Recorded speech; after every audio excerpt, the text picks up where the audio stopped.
작년에 우리나라는 수출 사상 최고 기록을 경신했습니다. 연간 6,400억 달러가 넘는다고 하니 그야말로 대한민국은 수출 강국이면 틀림없는 것 같습니다. 그런 기록을 가능하게 하신 분들이 있습니다.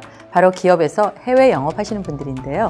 오늘 자비스에서는 해외 영업에 대해서 낱낱이 이야기해 보도록 하겠습니다.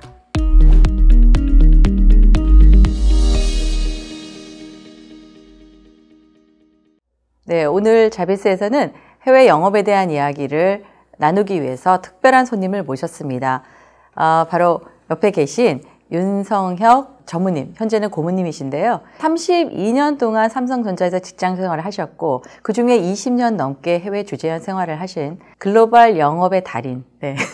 삼성전자 윤성혁 전무님, 현재는 고문으로 계신 분이십니다. 네, 인사 부탁드릴게요. 네, 안녕하십니까. 윤성혁입니다. 삼성전자 고문이고 지금은 작가로 활동하고 있습니다. 제가 잠깐 말씀드린 대로 32년 동안의 삼성전자에서만 근무 생활 하셨고 미국 주재 생활을 16년, 네. 그죠? 그리고 아프리카에서 4년, 네. 그러니까 총 20년간의 글로벌 영업을 하신 분으로 오늘 이야기에 대한 그 깊이가 굉장히 있을 거라고 저는 기대하고 있고요. 그 전에 책 이야기를 안 할 수가 없는데 왜 그 책을 쓰셨는지 되게 궁금하거든요. 네. 그 이야기 좀 해주시죠. 네, 제가 책을 쓰게 된 배경은 삼성전자 아프리카가 글로벌 혁신상을 몇 번 받았어요.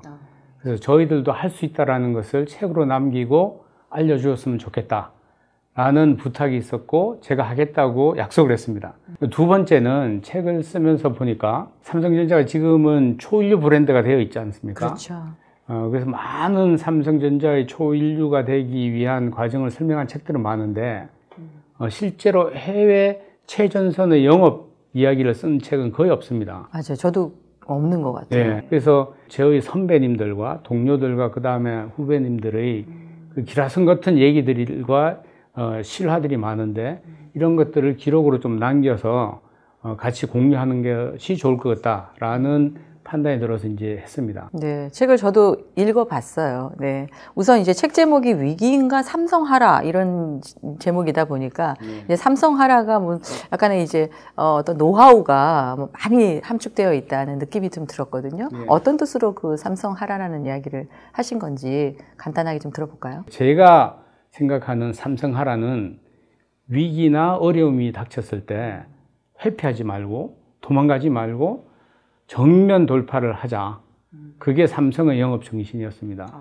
제가 책에서 첫 번째 에피소드로 설명을 한 게 삼성이 그 LCD 모니터를 초기에 2000년대 초반에 거의 3천만 불원치 제품을 판매를 했습니다. 1년이 지나서 한 10대 정도가 반품이 됐는데 조그만 픽셀이 디펙트가 생겼어요. 10대 정도가. 근데 저희들이 분석을 하고 본사에 보내서 했을 때 결론이 일부 부품이 불량나는데 원인이 됐다고 본 겁니다. 그래서 저도 놀랍게도 삼성의 본사에 있는 최고 경영진은 3천만 불어치 전체를 교환해 주어라. 그거는 엄청난 결단력이 아니면, 그죠? 엄청난 피해가 있는데도, 네. 네. 그래서 대단한 거네. 그렇게 단기간에 실적과 손익에 관계없이 책임 경영을 한 것이고, 고객의 만족, 그 다음에 고객의 불편함을 주어서는 안 된다. 어떻게 보면 제가 얘기한 거는 신뢰에 투자를 한 것이고, 어떤 금전적인 손실이 있더라도 거래선이 피해를 봐서는 안 된다. 소비자가 피해를 봐서는 안 된다. 이것이 삼성하라, 즉 돈으로 뭐 한다는 게 아니라 문제가 생겼을 때 그 문제의 근본 원인을 파악을 하고 거기에 따라서 정면 돌파를 하자. 근데 그 결과는 단기간은 얼마나 적자가 났지만 그 피델리티에서 추가 구매를 했고, 왜냐? 피델리티도 놀랐거든요. 이렇게 투명하게 문제가 있을 수도 있다는 걸 가지고 사전에 처리해 주는가. 입소문이 나서 월가에 있는 많은 회사들이 추가 구매를 하는 거죠. 아, 저 회사는 믿을 수가 있다. 그래서 삼성하라는 것은 위기가 닥쳤을 때 피하지 말고 그 위기를 정면 돌파하면서 고객의 만족과 고객의 신뢰를 확보하자. 제가 요건 좀 읽어야 될 것 같은데 제가 오히려 요 문장이 어떻게 보면 저희 자비스에서 말하고자 하는 핵심일 수도 있어서 서문에 우리는 미래에 대한 기대와 불확실성이 증폭되는 시대에 살고 있지만 영업은 언제 어디서나 필요하다. 이렇게 말씀을 하셨거든요. 저도 굉장히 거기에 공감을 많이 하고 있고 동의도 되는데 그렇게 32년 동안 영업 현장에 쫙 있으면서 영업을 잘하는 노하우에 대한 얘기를 많이 질문 받으실 것 같은데 이 자리에서도 한번 얘기를 해주시죠. 흔히 영업 그러면 뭐 술을 마신다든지 접대를 한다든지 무슨 관계를 생각하는 분들도 있지만 영업이라는 것은 결국은 소비자가 저희 제품을 사주는 것이지 않습니까?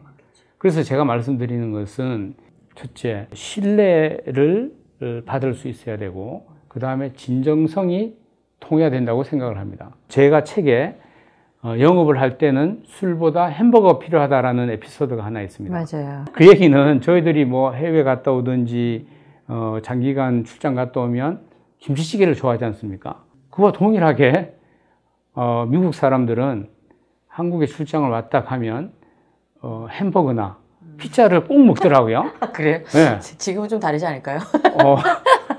그런 걸 보면서 결국 영업은 나를 주장하고 나를 팔기 이전에 거래선과 고객과 소비자가 어떤 것을 원하는지 그들의 기호와 문화에 맞추어서 거기에 맞추어서 저희들을 팔 수 있도록 하는 전략을 짜는 것이 아닐까 생각합니다. 그 삼성 하면은 사실 이제 여러 기업들이 삼성전자를 많이 이제 따라하고 싶어 하고, 왜냐면 뭐 어쨌든 글로벌 시장에서는 성공을 한 거라고 지금 보고 있기 때문에 뭔가 다른 성공 DNA가 있을 거다. 그 DNA는 어떻게 키워지는 걸까? 영업 현장에서 활발하게 성공 DNA를 이제 심어서 성과를 거둘 수 있게 만드는 어떤 프로그램이 있나? 이런 궁금한 것도 있어요.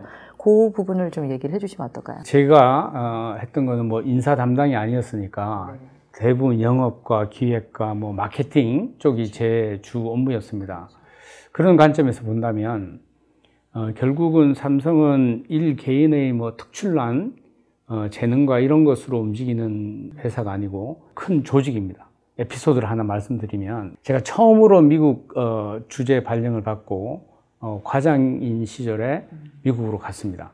생각해 보십시오. 얼마나 두려움과 걱정이 많았겠어요. 그것도 첫 번째 이제 담당했던 거래선이 IBM이라고 당시엔 뭐 최대의 글로벌 기업이죠. 어린 제가 이제 지점도 없어서 지점도 설립을 해야 되고. 그게 아예 오피스가 없었어요? 네, 저희들은 그때 오피스가 없었습니다. 그래서 찾아갔는데 제가 도착하고 바로 다음 날 저희 사업부장 사장님 되시는 분이 미국에 출장을 이미 나와 계셨는데 일정을 바꿔서 갑자기 제가 있는 지역으로 오신 거예요. 그 다음날 아침에 와서 IBM의 구매 최고 책임자랑 두 분이서 아침 식사를 하시고 끝날 때 저를 불렀어요. 그리고 저를 IBM의 최고 사장급인 그 구매 책임자한테 저를 소개를 하면서 과장인데. 예, 이 친구가 내가 보낸 주재원이다. 앞으로 혹시 어려운 점이 있으면 이 친구를 통해서 얘기하면 내가 도와드리겠다. 그리고 추가로 하나 더 일주일에 한 번씩 이 친구를 불러서 그 모니터 산업의 업계 동향에 대해서 설명을 들어라. 깜짝 놀랐죠. 저는 과장인데 어떻게 사장을, 그것도 글로벌 회사에. 쉽지 않죠. 끝나고 여쭤봤어요. 돌아가고 나서. 아니, 사부장님, 제가 과장인데 어떻게 사장님 레벨에 그래서는 임원을 만날 수가 있겠습니까? 라고 했더니 걱정하지 마라. IBM이란 큰 회사도 구체적인 그런 서플라이 체인에 대한 정보는 가지고 있지 않다. 그리고 자네는 지난 한 몇 년 동안 프로덕트 매니지먼트를 하면서 이 업계의 전반적인 흐름을 많이 알고 있지 않느냐. 그러니까 오히려 전문가다. 자신감을 가져라. 그래서 이렇게 걱정하지 마라. 그리고 이게 정말 저를 혀를 차게 했는데, 자네는 주니어고 처음 왔지만 구매팀의 최고의 임원을 만난다면 정기적으로 그 밑에서 일하는 사람들이 자네가 주니어라고 무시 못할 거다. 그 얘기는 전혀 뜻밖의 얘기였습니다. 사실 그렇잖아요. 그렇죠. 자기 보스한테 가서 무슨 얘기 했는지 물어볼 수도 없을 테고, 물론 뭐 나쁜 얘기는 안 하지만 그런 것이 조직의 힘이다. 그러면서 본사에서 계속 좋은 정보를 이제 팀들이 보내줬습니다. 그래서 삼성이 가지고 있는 DNA라는 거는 이 많은 큰 조직에서 사업부장, 사장부터 쭉 밑에 있는 임원, 그 다음에 말단 사원까지 하나의 흐름으로, 하나의 이해와 하나의 전략으로 갈 수 있는, 그리고 모든 게 이제 투명하게 소통하는, 뭐 이런 것에서 나온 DNA라고 생각을 합니다. 워커홀릭, 그 책에 보면 워커홀릭이셨더라고요, 보니까. 저도 읽어봐도 어떻게 이렇게 일을 하셨지? 어떻게 이렇게 헌신적으로 하실 수가 있지? 왜 이분은 이렇게 뛰어다녔을까? 제가 이런 생각을 많이 하면서 읽었어요. 가족들은 어떻게 생각했을까?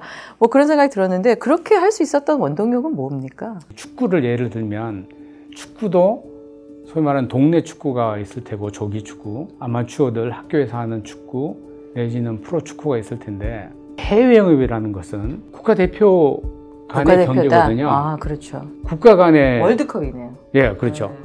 그 월드컵 경기 중에도 저희가 일본하고 경기를 한다든지 민감하죠. 축구하고 한다든지 맞아, 민감해요. 네, 저희랑 좀 관련이 있는 이런 데랑 경기를 할 때는 모든 걸 제쳐주고 보지 않습니까? 관심을 집중하고. 근데 제가 해외 영업을 하면서 삼성전자에서 여러 제품을 팔 때, 제품과 솔루션을 팔 때 경쟁사들은 거의 일본, 중국 이런 겁니다. 물론 제가 이제 회사를 다니면서 임원으로 승진도 하고, 물론 경제적인 보상도 있었겠지만 그런 돈과 뭐 명예 이런 것보다는 국가대표라는 자부심. 아, 신기하다. 예? 그런 마인드를 갖는 게 신기해요. 여기서 저희가 승리하면 삼성이 이기는 거고, 삼성이 이길 때 우리나라가 이기는 거잖아요. 뭐 그런 것 때문에 정신없이 뛰어다녔던 것 같습니다.